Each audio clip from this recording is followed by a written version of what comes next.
हमेशा के लिए असी परमेश्वर तो दूर चले जाओ। हम अपने सृष्टिकर्ता परमेश्वर से हमेशा के लिए अलग हो जाए। असी अपने सृष्टि करने वाले साडे बनाने वाले परमेश्वर तो हमेशा हमेशा के लिए दूर हो जाएंगे। परमेश्वर हमें मौका देता है इस संसार में, जब हम उसके वचन को सुनते हैं, प्रभु यीशु मसीह को जानते हैं, तो हम अपने पापों को क्षमा पाए। जब असी उसके वचन को सुनते हैं, प्रभु यीशु मसीह को जानते हैं, तां जो असी पापां दी क्षमा पा सके। इस संसार में रहते हुए हम अपने पापों की क्षमा पाए। इस संसार विच रहंदे हुए ही सानू पापां तो क्षमा या माफी पानी है।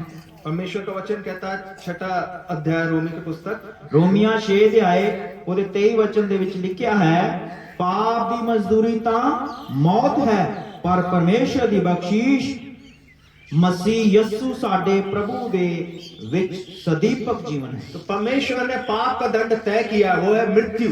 परमेश्वर ने पाप का दंड ज्यादा परिणाम जो सबना मनुखा नु भुगतना पवेगा है, वो है मृत्यु। वो परमेश्वर है, उसके अनुसार पाप का दंड मृत्यु है। परमेश्वर के अनुसार पाप का दंड है मौत। और पापी मनुष्य मेरे सम्मुख नहीं आ सकता। पापी मनुष्य परमेश्वर के सामने नहीं आ सकता। वो हमेशा के लिए परमेश्वर से दूर हो जाएगा। वो हमेशा के लिए परमेश्वर तो दूर चला जाएगा। परमेश्वर ने उसके लिए, परमेश्वर को वचन याद दिलाता है, उसको जगह का नाम नरक कहा जाता है। परमेश्वर दसता है कि उस स्थान का नाम है नरक। पर जितनों ने परमेश्वर का वरदान प्रभु यीशु मसीह को अपने जीवन में ग्रहण किया है, वो अपने पापों से क्षमा मांगता है और वो उसके घर आ सकता है। पर जेड़ा भी मसीह यीशु जो परमेश्वर का एक दान दे रूप है, उस दे उते विश्वास करता है, वो परमेश्वर दे घर या परमेश्वर दे कोल आ सकता है। प्रभु यीशु मसीह परमेश्वर का गिफ्ट है, परमेश्वर का वरदान हमारे लिए। प्रभु यीशु मसीह परमेश्वर दे वालों एक दान है सब मनुखा जाति। हम अपने आप को बचा नहीं सकते थे, असि अपने आप को बचा नहीं सकते। परमेश्वर ने उसके लिए उपाय तैयार किया। पर परमेश्वर ने उसके लिए एक उपाय दिता, वो है प्रभु यीशु मसीह। वो है मसीह यीशु। वो 2022 साल पूर्व इस संसार में आया। 2022 साल पहला प्रभु यीशु मसीह संसार दे विच आए। पवित्र जन्म हुआ उनका कुंवारी स्त्री द्वारा। वो कुंवारी स्त्री दे राही इस संसार दे विच आए। लगभग 33 साल इस संसार में रहे। लगभग 33 साल इस संसार दे विच रहे। पवित्र जीवन बनाया, पवित्र जीवन जिया। एक डॉट भी उनके अंदर पाप नहीं, रत्ती मात्र भी पाप, लेस मात्र भी पाप उनके जीवन च नहीं सी। स्वयं परमेश्वर है, वो स्वयं वो आप ही परमेश्वर सी। उस सुसमाचार में हम उसके कार्यों के बारे में जानते हैं। हाँ, इंजीलां दे विच असीं ओदे कम्मां नूं देखदे हां, जो स्वयं परमेश्वर ही कर सकता है, जो सिर्फ परमेश्वर ही कर सकता है। उसने उसको किया, उसने उन्हां नूं कीता। और आखिरी में जिसके लिए वो आया था, आखिर विच जिस काम दे लिए वो आया सी, हमको बचाने के लिए, सानू बचाउण दे लई, पापों से छुटकारा दिलाने के पापां लिए, तो छुड़ाउण दे लई, उसके द्वारा पापों की क्षमा पाने के लिए, उस द्वारा पापां तो मुक्ति पाउण दे लई, उसके द्वारा सृष्टिकर्ता स्वर्ग जाने, सृष्टिकर्ता परमेश्वर के पास जाने के लिए, उस राही साडा जो बनाउण वाला परमेश्वर है, उस राही उस तक जाण दे लई, पहुंचण लई, उसके लिए उसको वो क्रूस का दंड उसने सहा। उस लिए उसने सूली दे उस दर्दनाक मृत्यु नु सहन कीता। पूरा हम पापों का दंड उसने उसके ऊपर उंडेल दिया। साडे पापां दी सारी सजा नु उस उत्ते ला दिता गया। वो क्रूस पर उसने अपना लहू बहाया, सूली दे उत्ते उसने अपना खून बहाया। वो उसको गाड़ा गया, जमीन में रहा, उन्हें दफनाया गया। लेकिन क्योंकि वो परमेश्वर था, क्योंकि वो परमेश्वर सी, तो तीसरे दिन जी उठा। तीजे दिन मुर्दियां दे विचों जी उठ्या। परमेश्वर के वचन के अनुसार हुआ ये परमेश्वर दे वचन दे अनुसार होया। और जितनों ने उसके नाम पर विश्वास किया, जिन्हों ने उसके नाम उत्ते निश्चय कीती, क्योंकि उसने मेरे पापों का सजा उस क्रूस पर ले लिया है, क्योंकि उन्हें साडे पापां दी सजा, मसीह ने साडे पापां दी सजा सूली उत्ते ले ली है। जैसे ही मैं विश्वास करता हूं, मुझे मेरे पापों की क्षमा मिलती है। जिवें ही मैं यीशु ते विश्वास करता हां, मैनू मेरे पापां दी माफी मिल जाती है। मैं संत परमेश्वर का बेटा और बेटी बन जाता हूं। मैं परमेश्वर दा धी पुत्र होने दे हक नू प्राप्त करता हां। मुझे अनंत जीवन मिलता है। मैनू अनंत काल दा जीवन मिलता है। मुझे और किसी बात की चिंता नहीं। मैनू फिर कोई भी चिंता नहीं रह जाती, मेरा पिता मेरे साथ है अब। क्योंकि मेरा परमेश्वर मेरे नाल है। इस संसार में मुझे कुछ भी होता है, मैं परमेश्वर के पास जाऊंगा। क्योंकि मैनू इस संसार विच जो भी हो जाए, कुछ भी हो जाए, मैं परमेश्वर कोल जावांगा। मुझे कोई दुख तकलीफ आए, मेरा परमेश्वर मेरे साथ है। जदों भी मेरे जीवन च कोई भी दुख तकलीफ आवे, मेरा परमेश्वर मेरे नाल है। मुझे अब किसी बात की चिंता नहीं। आप हुण मैनू किसी भी गल दी कोई चिंता मैं नहीं, आजाद हूँ। मैं हुण आजाद हां। परमेश्वर प्रभु यीशु मसीह हमें आजाद करता है। प्रभु यीशु मसीह सानू आजादी दिंदा है। मैं एक और वचन को पढ़ना चाहूंगा, यूहन्ना रचित सुसमाचार यूहन्ना दी अंजील दे विच उसका 3 अध्याय और 16 वचन। ਉਹਦੇ 3 ਅਧਿਆਇ ਦੀ 16 ਐਤ ਦੇ ਵਿੱਚ ਇਸ ਤਰ੍ਹਾਂ ਲਿਖਿਆ ਹੈ, ਕਿਉਂਕਿ ਪਰਮੇਸ਼ਰ ਨੇ ਜਗਤ ਨੂੰ ਅਜਿਹਾ ਪਿਆਰ ਕੀਤਾ ਜੋ ਉਹ ਨੇ ਆਪਣਾ ਇਕਲੌਤਾ ਪੁੱਤਰ ਬਖਸ਼ ਦਿੱਤਾ, ਤਾਂ ਜੋ ਹਰੇਕ ਜੋ ਉਸ ਉੱਤੇ ਨਿਸ਼ਚਾ ਕਰੇ ਨਾਸ਼ ਨਾ ਹੋਵੇ ਪਰ ਸਦੀਪਕ ਜੀਵਨ ਪਾਵੇ। परमेश्वर ने जगत से ऐसा प्रेम रखा कि उसने अपना इकलौता पुत्र दे दिया, ताकि जो कोई उस पर जो कोई, और आज आप में से जिन्होंने प्रभु यीशु मसीह का विश्वास नहीं रखा अब तक, ਅੱਜ ਦੇ ਦਿਨ ਤੱਕ ਜਿਸਨੇ ਮਸੀਹ ਯਿਸੂ ਦੇ ਉੱਤੇ ਵਿਸ਼ਵਾਸ ਨਹੀਂ ਕੀਤਾ, अगर आप उस पर विश्वास करेंगे, ਜੇਕਰ ਤੁਸੀਂ ਉਸ ਤੇ ਵਿਸ਼ਵਾਸ ਕਰੋਗੇ, आप ये मानोगे कि मैं पापी हूँ, ਜੇ ਤੁਸੀਂ ਇਹ ਮੰਨੋਗੇ ਕਿ ਮੈਂ ਪਾਪੀ ਹਾਂ, मेरा स्वभाव में पाप है, ਮੇਰੇ ਸੁਭਾਅ ਵਿੱਚ ਹੀ ਪਾਪ ਹੈ, मैं जो करता हूँ, जो बोलता हूँ, मैं जो सोचता हूँ, उसमें पाप है, ਜੋ ਕੁਝ ਮੈਂ ਕਰਦਾ ਸੋਚਦਾ ਹਾਂ ਸਭ ਵਿਚਾਰਾਂ ਦੇ ਵਿੱਚ ਪਾਪ ਹੈ।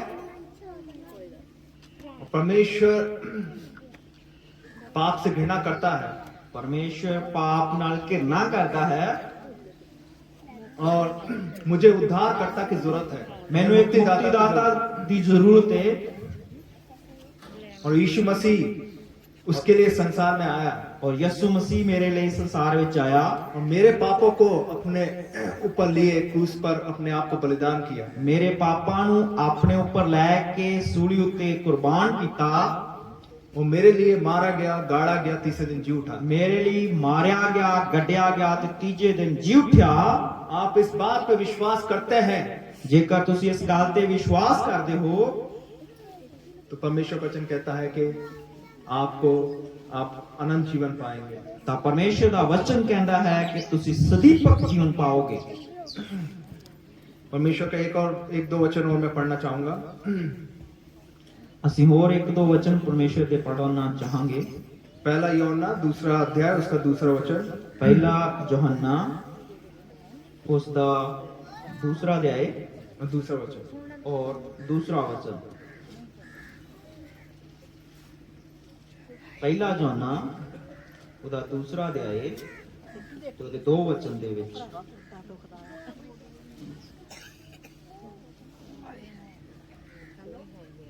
ਉਹ ਸਾਡੇ ਪਾਪਾਂ ਦਾ ਪ੍ਰਾਸ਼ਚਿਤ ਹੈ, ਪਰ ਨਿਰੇ ਸਾਡਿਆਂ ਹੀ ਦਾ ਨਹੀਂ ਸਗੋਂ ਸਾਰੇ ਸੰਸਾਰ ਦਾ ਵੀ। वो प्रायश्चित के रूप में हमारे अपने आप को दे दिया। इस बात को भी परमेश्वर का वचन देता, हमारे पापों का प्रायश्चित उसने किया। ਪਰਮੇਸ਼ਰ ਦਾ ਵਚਨ ਦੱਸਦਾ ਹੈ ਕਿ ਮਸੀਹ ਯਿਸੂ ਨੇ ਸਾਡੇ ਪਾਪਾਂ ਦਾ ਪ੍ਰਾਸ਼ਚਿਤ ਕੀਤਾ। परमेश्वर का वचन 4 अध्याय 10 वचन हमें याद दिलाता है। ਉਹਦਾ 4 ਅਧਿਆਇ ਉਹਦੇ 10ਵੇਂ वचन च इस तरह लिखा है, प्रेम इसमें नहीं कि पर हमने परमेश्वर से प्रेम किया, पर इसमें है कि उसने हमसे प्रेम किया और हमारे पापों के प्रायश्चित के लिए अपने पुत्र को भेजा। प्रेम इस गल विच है ना जो असां परमेश्वर नाल प्रेम कीता, सगों ए जो ओने साडे नाल प्रेम कीता अते अपने पुत्र नूं घल्लिया भाई ओ साडे पापां दा प्रायश्चित होवे। परमेश्वर ने प्रेम किया और मेरे और आपके पापों के लिए उसने कलवरी क्रूस पर प्रायश्चित किया। परमेश्वर ने साडे नाल प्यार कीता अते प्रभु यीशु मसीह ने कलवरी दी सूली दे उत्ते साडे लई प्रायश्चित दिता। मैंने हमने तीन बातों को देखा, तीन प्रकार से परमेश्वर ने हमको प्रकट किया अपने आप को। ਅਸੀਂ ਇਹ ਦੇਖਿਆ ਕਿ ਪਰਮੇਸ਼ਰ ਨੇ ਸਾਡੇ ਉੱਤੇ ਜਾਂ ਮਨੁੱਖਾਂ ਉੱਤੇ ਤਿੰਨ ਤਰ੍ਹਾਂ ਨਾਲ ਆਪਣੇ ਆਪ ਨੂੰ ਪ੍ਰਗਟ ਕੀਤਾ ਹੈ। इस तरीके से हम परमेश्वर को हम जान सकते हैं। ਤਿੰਨ ਤਰੀਕਿਆਂ ਨਾਲ ਅਸੀਂ ਪਰਮੇਸ਼ਰ ਨੂੰ ਜਾਣ ਸਕਦੇ ਹਾਂ। उसकी सृष्टि के द्वारा, ਪਹਿਲਾ ਉਹਦੀ ਸ੍ਰਿਸ਼ਟੀ ਦੇ ਦੁਆਰਾ, उसके वचन के द्वारा, ਦੂਸਰਾ ਉਹਦੇ ਵਚਨ ਦੇ ਦੁਆਰਾ, तीसरा है केवल और केवल मार्ग मुक्ति का प्रभु यीशु मसीह। ਔਰ ਤੀਜਾ ਹੈ ਜਿਹੜਾ ਇੱਕੋ ਇੱਕ ਮੁਕਤੀ ਦਾ ਰਾਹ ਹੈ ਪ੍ਰਭੂ ਯਿਸੂ ਮਸੀਹ। प्रभु यीशु मसीह कहते हैं मैं मार्ग, सत्य और जीवन हूँ। ਮਸੀਹ ਯਿਸੂ ਨੇ ਆਖਿਆ ਰਾਹ, ਸੱਚਾਈ ਅਤੇ ਜੀਵਨ ਮੈਂ ਹਾਂ, मेरे बिना कोई पिता के पास नहीं आ सकता। ਅਤੇ ਮੇਰੇ ਵਸੀਲੇ ਬਿਨਾ ਕੋਈ ਵੀ ਪਿਤਾ ਪਰਮੇਸ਼ਰ ਕੋਲ ਆ ਨਹੀਂ ਸਕਦਾ। अगर आपके मन में शंका है कि कोई और रास्ता हो सकता है, ਜੇ ਤੁਹਾਡੇ ਮਨਾਂ ਦੇ ਵਿੱਚ ਇਹ ਸ਼ੱਕ ਹੈ ਜਾਂ ਸੰਦੇਹ ਹੈ ਕਿ ਕੋਈ ਹੋਰ ਰਾਹ ਹੋ ਸਕਦਾ ਹੈ, परमेश्वर का वचन कहता है ना। ਪਰ ਪਰਮੇਸ਼ਰ ਦਾ ਵਚਨ ਕਹਿੰਦਾ ਹੈ ਨਹੀਂ। प्रभु यीशु मसीह कहते हैं मैं मार्ग और सत्य और जीवन हूँ, मेरे द्वारा कोई पिता के पास नहीं आ सकता, मेरे द्वारा कोई स्वर्ग नहीं जा सकता।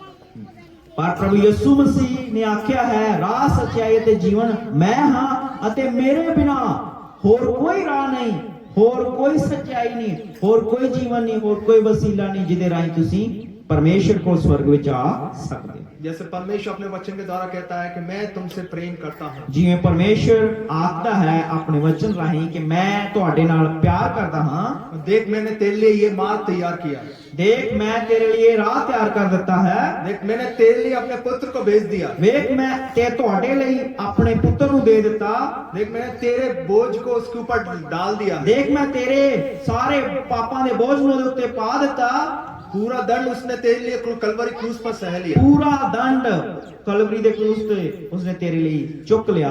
बस तू विश्वास कर, ਬਸ ਤੂੰ ਹੁਣ ਵਿਸ਼ਵਾਸ ਕਰ। और कुछ नहीं वो मांग रहा, तू अपने पापों की क्षमा, उस सजा को प्रभु यीशु मसीह ने सह लिया, तू विश्वास कर। ਪਰਮੇਸ਼ਰ ਹੁਣ ਕੁਝ ਨਹੀਂ ਮੰਗਦਾ। ਪਰਮੇਸ਼ਰ ਕਹਿੰਦਾ ਹੈ ਕਿ ਮਸੀਹ ਯਿਸੂ ਤੇ ਵਿਸ਼ਵਾਸ ਕਰ ਜਿਸਨੇ ਤੇਰੇ ਲਈ ਕਲਵਰੀ ਦੇ ਕਰੂਸ ਤੇ ਆਪਣੀ ਜਾਨ ਦਿੱਤੀ। परमेश्वर का संदेश इस दोपहर यही है, परमेश्वर ने हमसे प्रेम किया और वो चाहता है कि उसके मार्ग पर हम विश्वास करें, प्रभु यीशु मसीह पर हम विश्वास करें। ਅੱਜ ਦੀ ਦੁਪਹਿਰ ਪਰਮੇਸ਼ਰ ਦਾ ਸੰਦੇਸ਼ ਇਹ ਹੀ ਹੈ ਤੁਹਾਡੇ ਲਈ ਕਿ ਪਰਮੇਸ਼ਰ ਤੁਹਾਡੇ ਨਾਲ ਪ੍ਰੇਮ ਕਰਦਾ ਹੈ, ਅਸੀਂ ਉਸ ਦੇ ਪੁੱਤਰ ਪ੍ਰਭੂ ਯਿਸੂ ਮਸੀਹ ਦੇ ਉੱਤੇ ਵਿਸ਼ਵਾਸ ਕਰੀਏ, उसको और जाने, ਉਸ ਨੂੰ ਹੋਰ ਜਾਣੀਏ, उसके वचन को पढ़े, ਉਸ ਦੇ ਵਚਨ ਨੂੰ ਪੜ੍ਹੀਏ। जितना वचन को हम पढ़ेंगे उसको हम और जानेंगे। ਜਿੰਨਾ ਉਹਦੇ ਵਚਨ ਨੂੰ ਅਸੀਂ ਪੜਾਂਗੇ ਅਸੀਂ ਉਹਨੂੰ ਹੋਰ ਜਾਣ ਪਾਵਾਂਗੇ। लेकिन आज दोपहर हम, अगर किसी ने प्रभु यीशु मसीह को अपने उद्धारकर्ता के, मुक्तिदाता के रूप में अगर अंगीकार नहीं किया है, तो आज का ये समय है।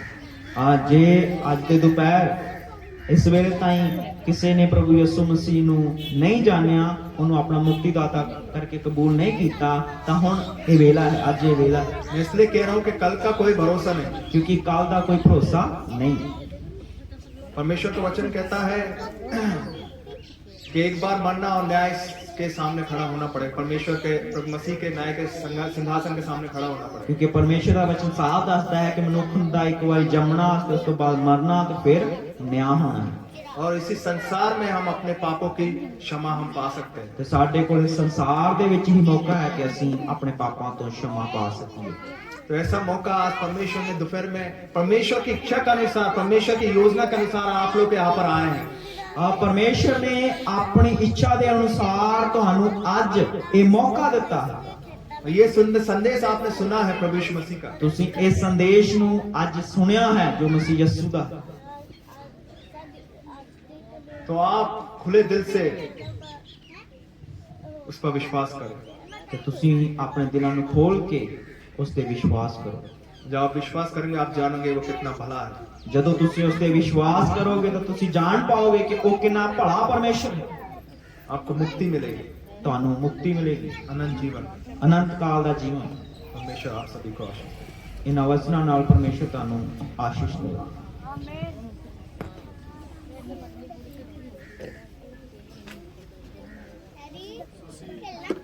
ਧੰਨਵਾਦ ਕਰਦੇ ਹਾਂ ਭਾਈ ਸੰਤਾ ਰਾਓ ਦੇ ਲਈ, ਔਰ ਬਹੁਤ ਹੀ ਅੱਛਾ ਸੰਦੇਸ਼ ਸੀ ਜਿਹਦੇ ਕਾਨੇ ਉਹਨਾਂ ਨੇ ਸੁਣਿਆ ਔਰ ਉਹਨਾਂ ਨੂੰ ਸਮਝ ਵੀ ਆਇਆ ਹੋਵੇਗਾ।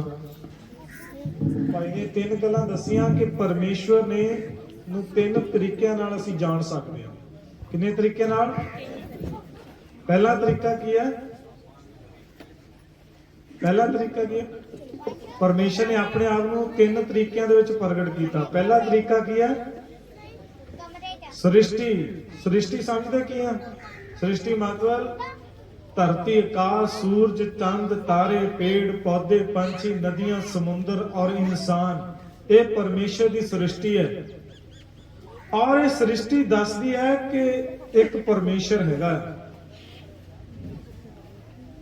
तीन तरीकों नाल परमेश्वर ने अपने आप नूं प्रगट किया। अपनी सृष्टि के द्वारा सूरज चढ़दा आ, चंद चढ़दा आ, रात पैंदी है, दिन चढ़दा आ। इस गल नूं दसदा है कि परमेश्वर है। बोलिए की दसदा है कि परमेश्वर। किसी ने आख्या परमेश्वर नहीं हैगा। एक